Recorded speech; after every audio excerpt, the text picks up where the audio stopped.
Hi everyone, I'm Alister Benn and you're watching Expressive Photography. This week we've been over in an area of Scotland where I actually grew up. We were visiting my mother for a few days, and one of the reasons we went over, apart from to spend some time with my mother of course, was that the autumn over here on the west coast of Scotland has been quite a slow burn. The colour is quite late, a lot of the trees are losing their leaves early, and we're wondering if it's a combination of a very dry spring, a warmer autumn, and it's been quite windy for a little while as well. So we kind of went looking for autumn. Now, the area I grew up in is more inland and higher. So the temperatures are different, and obviously we don't get the influence from the ocean. Now, it was a curious few days because this is an area that I'm incredibly familiar with. It was my childhood playground, and I spent most of my childhood outside, fishing, running, rock climbing, mountaineering, pretending to be Aragorn out of Lord of the Rings, running through the trees with a stick, cycling, outdoor activities. So it's an area that I know really intimately, but at the same time, photographically, it's new to me. I've done very, very little photography in that area of Scotland, a few bits and bobs here and there. But what it meant was that we could drive down roads that I might not have driven down in 20 years and getting into places where I've never made photographs. Now, I like this kind of spontaneity. I like going into the landscape and just seeing what kind of resonates with me and what kind of presents itself to me. Now, obviously, when you're driving around and you're on a bit of a road trip for the day, it's all very spontaneous. At no time did we sit and wait for light to develop. At no time were we really scouting for shots. And it was much more a case of, here looks like a cool place, let's jump out and go and explore. Now, this very first location that we came to, I could hear running water off to the side. And it's always a good gamble that if you can find a stream running through a forest, you might be able to find something interesting. And the light was kind of coming in and out. The forecast wasn't very good. It was kind of windy. It was kind of overcast, but with the sun punching through every now and then. And when we got to this location, the sun was kind of really vibrant and it looked amazing. And as soon as we got out of the car and got our gear together and started walking into the forest, it was very flat. The sun had kind of gone behind some clouds for a bit.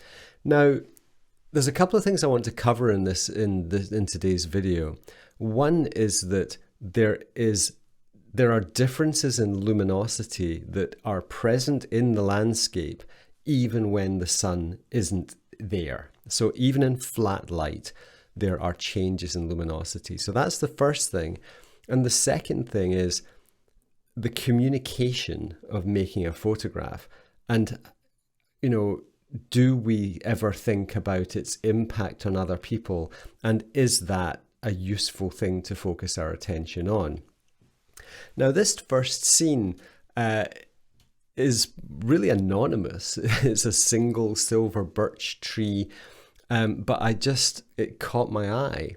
Now, I could analyze this and explain why it caught my eye.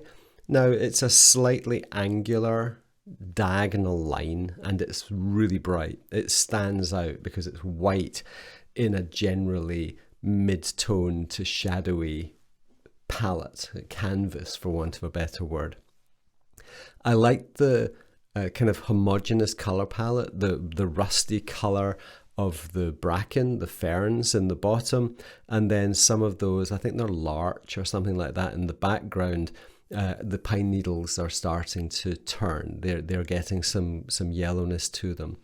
The greeny mosses that are the lichens that are on the birch tree, on the branches, are also an element. And there's a few ferns in there that are still green. So we have browns, greens, yellows, and orange color palette. And that's a very homogeneous. It's a very complementary color palette.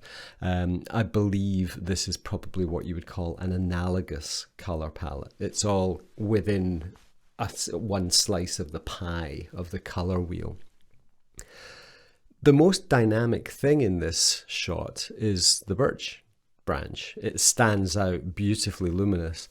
And if we zoom right in there, we can see there's beautiful details in the bark and the textures in the bark. Now, you'll notice that this image is very sharp front through to back. And I actually focus stacked this. I took one focus point on the tree itself, and I took another focus point just behind it in those shadows. And using the process that I demonstrated a couple of weeks ago with the focus stacking and time blending.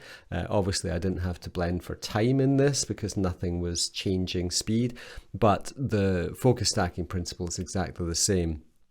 And I'm not going to repeat that because it's something I've kind of done quite a bit of on the channel.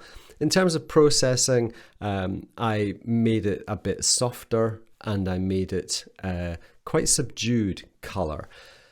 When you add contrast into these photographs, it's very easy for the colors to get very saturated. And things like yellows and greens and oranges can get very saturated very quickly, as can blues in shadows. And I've actually dialed the vibrance and the saturation down in this photograph just to subdue it. Now, I've had a question from one of our viewers who's asking me about this communication of feelings and emotions through to other people. As humans, we respond to contrast, we respond to luminosity, we respond to color, we respond to order, and we don't tend to like chaos very much. So if I can produce an image that is gentle in its contrast, the luminosity is obvious, and the colors are real and not too pushed so that they don't feel believable, then most people would look at this, I guess, and feel, yeah, that it's nice how Alister's managed to kind of make a simple photograph in quite a busy place. But I have no control over what other people think. The way I see this photograph, I just remember on workshops with 5 people sitting around me and I was on a computer demonstrating processing.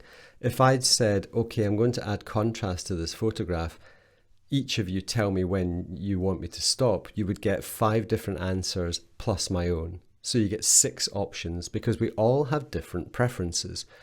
Now, it will drive you insane if you try and make images to please other people. The only thing we can do is please ourselves. And that is so important to me because if I try and make this Insta-friendly or social media friendly or popular, then what does that mean? You know, I have no reference point to what it is that you people want to see. So I just don't think about it. And the person who was asking the question was saying, well, you talk an awful lot about pleasing yourself and doing things for yourself, but what about the audience? The audience will either like it or they won't like it. I know that there are psychological games I can play with people. If I cooled this down, then people will feel a different emotional reaction to it. If I warm it up, likewise, different emotional reaction. Now I realize I'm starting to rant here. So we did find the stream. We went through and there was a nice little stream, and it's very tempting to follow the flow of rivers. You either shoot down the stream or you try and shoot up the stream. Now the whole area was kind of messy. It was a bit chaotic, to be honest. But what I did notice was this beautiful fan of ferns that are still very, very green. And the river, by getting on top of this, this is with a 2470, so this is 24 millimeters. By getting right on top of it and shooting down, I was able to get this kind of like a rainbow of ferns. and using the waterfall as a kind of luminosity band. And then the background is kind of indistinct, and it's there, but it's not really playing a significant part in the photograph. It's just filling some space, I guess. The main body of this is all of those foreground ferns. But going to that other point that I was making, the white of the waterfall becomes luminosity. It sucks us in. It gives us something that's joyful and energetic in the photograph. And you'll also see there's quite a lot of quite subtle dodging and burning around the ferns themselves. And I achieved that by varying the luminance of the yellows and the greens. Ferns are made up of green and yellow, and if you boost the luminance of the yellows and pull down the luminance of the greens, you end up creating colour contrast. This is something I'll be covering in my new book, which will hopefully be out before the end of the month, but don't quote me on that. And I kind of like this photograph. Again, when I've processed it, I made it quite dark and allowed the luminosity to guide us through the frame. Now, going back to that point, the impact it's going to have on the viewer, it's darker, it's moodier. The energy of the waterfall is an uplifting element. Now, I feel all this stuff, but there's no guarantee that other people will feel it. I don't know how it's going to be perceived. I have absolutely made this image to please myself, and if other people like it, great. If they don't, that's also fine. I'm not going to lose sleep over people not liking my photographs. So unfortunately, this is going to be my repeating message, that I make images that I like these days. I've fallen into that trap before of trying to make photographs that other people will like, and you end up making photographs the same as everybody else because that's what's popular, and I've got no interest in it. You know, I'd rather be free and articulate in my own mind and in my own emotional expression than trying to please hundreds of thousands of people who I've never met and have no idea what their preferences are, because everyone's different. I really like this photograph. I think I felt quite pleased that I've managed to find something in the chaos that kind of worked in a symmetrical manner. It is quite symmetrical as an arc. And then I think the water does add an awful lot of luminosity to this scene and make it look kind of cool. Now, the sun did finally peek through the trees there. And I don't often make photographs like this. There was a little bit of mist coming into the air from this waterfall because it was dropping quite far off to the right-hand side. And I think the wind was kind of blowing up moisture. So when the sun punched through, it was starting to create these kind of beams and, subtly, more like an atmosphere. So this is with a 12mm lens. It's a Laowa 12mm prime lens, which I have on my Nikon D850. And honestly, it's the best wide-angled lens I have ever used. I don't even own a Nikon 14-24 anymore, which was glued to the front of my camera for like nearly a decade, I suppose, because it was the wide-angled lens for Nikon. I've been using the Laowa now for about 4 or 5 years, and yeah, love it. I even have a little filter holder that allows me to use regular 100mm filters on the front of it. So you can see I'm using a circular polarizer in this to take some of the shine off those rocks to make them really inky black. So this type of perspective, I mean, I'm right on top of these ferns, and allowing the vertical, shot in 4x5, of course, as a vertical. I don't shoot 3:2 verticals, and allowing that mist and fog and atmosphere at the top of the frame to create depth and distance into the back of the frame so that those ferns come forward. So in terms of the 3 photographs, I'm actually really quite happy with these. For a little stop beside a road in the middle of an anonymous landscape, I'm quite happy with them. I think we made the most of the light. We made the most of quite flat conditions. It was a busy location, and going back to the subject of many of my other videos, I was engaged. We had a really fun time in there, maybe about an hour or so. It wasn't a terribly long period of time. I'm very spontaneous. I don't like to dwell on scenes too long. I don't like to overanalyze situations. It's very spontaneous, very intuitive. And for me, it's very much a case of recognize, shoot, overcome any technical issues that are required. So the focus stack in the first image, depth of field with 24mm and 12mm are nothing to worry about. And it's really just about controlling exposure and organizing the space so that things fit in the frame in what one would consider a harmonious manner. Well, thanks for watching this again. I really hope you don't mind my kind of ranting, rambling style. When I end up facing the camera, everything that comes out tends to be quite spontaneous. I do want to just summarize here by saying there is luminosity present in the landscape, even in flat light. Some things are brighter than others. Some colors are brighter than others. And this is something I'll be coming on to in the next couple of videos on this channel, which is using color to create luminosity and understanding how that luminosity works in our compositions. One final point on the impact of our photographs on other people. There is a psychology to visual design. I've spoken at conferences about this subject on many occasions. There's a psychology associated with shapes.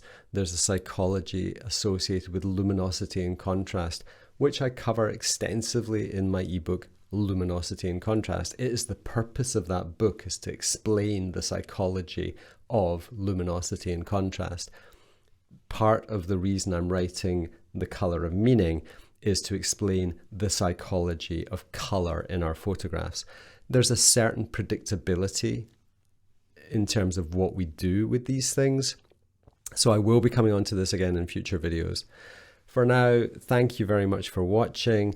Do the old clicking on the subscribe button and the bell notification, and you're really helping us grow the channel to try and get these kind of messages out to a broader audience.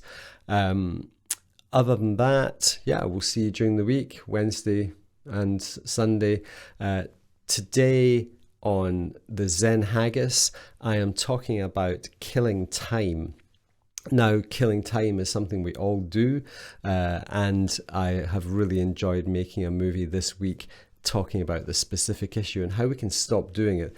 Time is, after all, our most valuable commodity. I think all of us get to a point where we wish we had more of it, and it's not something we should be wasting. So head over to the Zen Haggis, and the video is going live right now. So thank you very much for watching. Now get yourselves over to the Zen Haggis, and I'll see you over there. Bye for now.